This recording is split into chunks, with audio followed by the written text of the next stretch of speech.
And welcome to our 7-8 minutes of weekly Torah talk. With us today, Josh Krug. Hello, and thank you for being with us.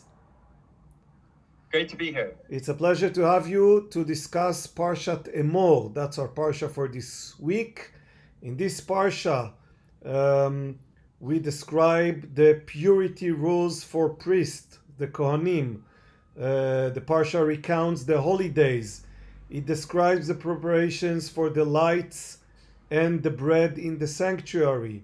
And it tells the very strange story of a blasphemer and his punishment right at the end of the Parsha. The first pasuk of the Parsha says, ויאמר אדוני אל משה אמור אל הכהנים בני אהרון ואמרת עליהם לנפש לא יטמא בעמיו. And the Lord said to Moses, speak to the Kohanim, the sons of Aaron, and say to them, let none of you defile himself for a dead person among his people. So Josh, let's talk about a different verse in this Parsha, a verse that comes a bit later, and I'll read it. וספרתם לכם ממחרת השבת, מיום אביאכם את עומר התנופה, שבע שבתות תמימות תהיינה, and you shall count for yourselves from the morrow of the rest day, from the day you bring the Omer, as a wave offering, 7 weeks they shall be complete. So we are talking about the counting of the Omer, and you know it's a good time to talk about it because that's what we're doing right now. Awesome. Absolutely. Yeah. I mean, it's very timely indeed. And one of the things that was especially striking about Vayikra 23, Leviticus 23, is how there is such an attention to moments that folks should remember. Folks who are listening to these instructions, they should remember particular times. And as you mentioned, the Omer is one of those times that we're instructed to remember and to act upon. So why the Omer? Why count between Pesach and Shavuot? Well, that's a good question. For me, the thing that's most interesting here is, what it takes to go from liberation to freedom, which is like a kind of a spiritual take, as it were. But it's one thing to leave Egypt, but it's another thing to have a kind of sense of identity in the world and a sense of practice in the world. And so, Shavuot, of course, being about receiving the Torah and engaging with Torah as a central theme and practice in our Jewish lives. How do we get there? And the Omer is like a practical way where we can say, where we can note where we've gone and where we have yet to go. We can say, here's where we are. We're on this day, not on that day, and we're on a journey, and we're like on our way, and we're seeing how far we've come and how far we've yet to go in that journey to freedom. Right, and basically for you, this is the meaning of it is the fact that we have to pay close attention to every passing moment. That's one of the key things anyways. Another thing that is important to me with regard to the Omer is this element of you could say food justice.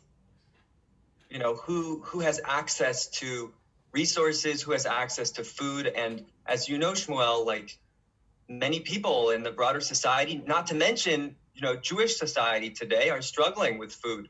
I learned that the word Omer is also used to speak to when folks are instructed to leave the corners of their fields.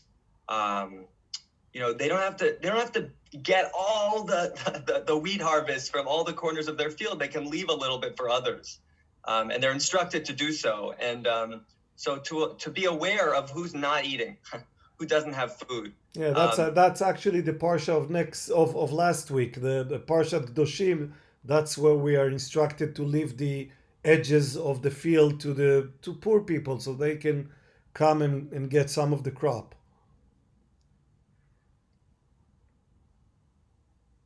That's right. And I also know that the word Omer is used.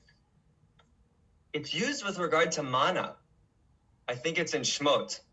Um, specifically, people would go and gather a certain amount of mana, but then they would come back, and if they got too much mana, they don't have one omer, one sheath of mana for themselves, and then if they got a little less, they'd also have the right amount. So there's definitely this interest in thinking about egalitarianism, care for the well-being of everyone. That's, I think, central to this notion of Omer and to these practices of Omer and how we're doing as a society, as a community, vis-a-vis egalitarianism, justice, and access. Right. When people do a ritual of counting, it can be one of two things. It can be counting towards an exhilarating event, or counting because of dread, because you're afraid of something that is coming. And if we were to be cynics, we could say that the counting of the Omer is the counting of the time when we are truly free. It's the time between redemption and the time in which we must receive our new burden of Torah laws. So which is it? Are we counting because we await the rejoice, or because we dread the what's coming? That's a really interesting question. Really interesting indeed. I don't have the answer on this. Okay. But nevertheless, I prefer the answer, or the provisional answer, that we're excited about what's coming. And I guess I would actually relate it to the human life cycle. As we get older, we take on more responsibility. Do we look forward to it? Some people, when they have their birthday, they're happy. It's my birthday, but others say, I wish I was younger. It's the same, I think, thing. It's like having that responsibility, as you get older, is exciting, is exhilarating, is freeing. And also there's a lot of responsibilities, taxes, maybe children, or depends. Of course, we have a very diverse community, but when you're a child, you're free in some sense. And then when you're an adult, you're free in a very different sense. Right. And when you count towards something on a day by day basis, does it not become a mundane task, something that would convince you that being Jewish is truly boring because you have to count every day?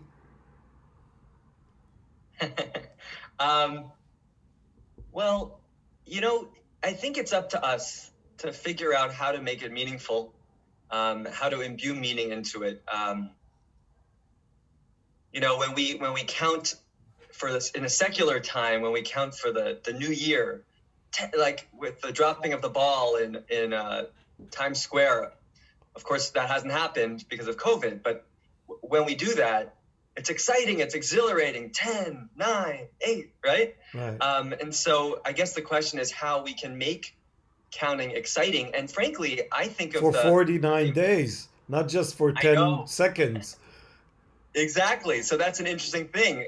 Is there a number at which it's no longer fun to count, but responsibility, right? That's a really interesting question. But what I was going to say is that I think of Hanukkah. I think of it was only 8 nights, Right. but nevertheless, how we count, how we mark time, how we mark the holiday of Hanukkah. There's this machloket, this argument between Hillel and Shammai about should we count down or should we count up? Yeah, should we add lights or the track lights? Exactly. And so I guess what I'm thinking about at this moment is how in this case with the Omer, we're counting up. We're not saying 49 days till Shavuot, right? We're saying 1, 2, 3, etc. So it's just interesting. I love the idea that there's progress, that things get better as we go on. Of course, there are challenges along the way. So your question is very interesting with that in mind. And there are things to be afraid of, I think, and to dread. But how can we live our lives in a way that that helps us to look forward, to see where we've gone and where we've yet to go. And hopefully we're growing with time, and we're, our community is getting better and more egalitarian and more inclusive and, more thoughtful, and we're growing as individuals, as Jews, etc. Right. Well, with that in mind, I wish you, rejoice in counting the Omer and have Shabbat Shalom. I wish you a joyous Lag BaOmer, and I look forward to meeting you in person when the time comes. Thank you. Shabbat Shalom. Shabbat Shalom. Stay safe.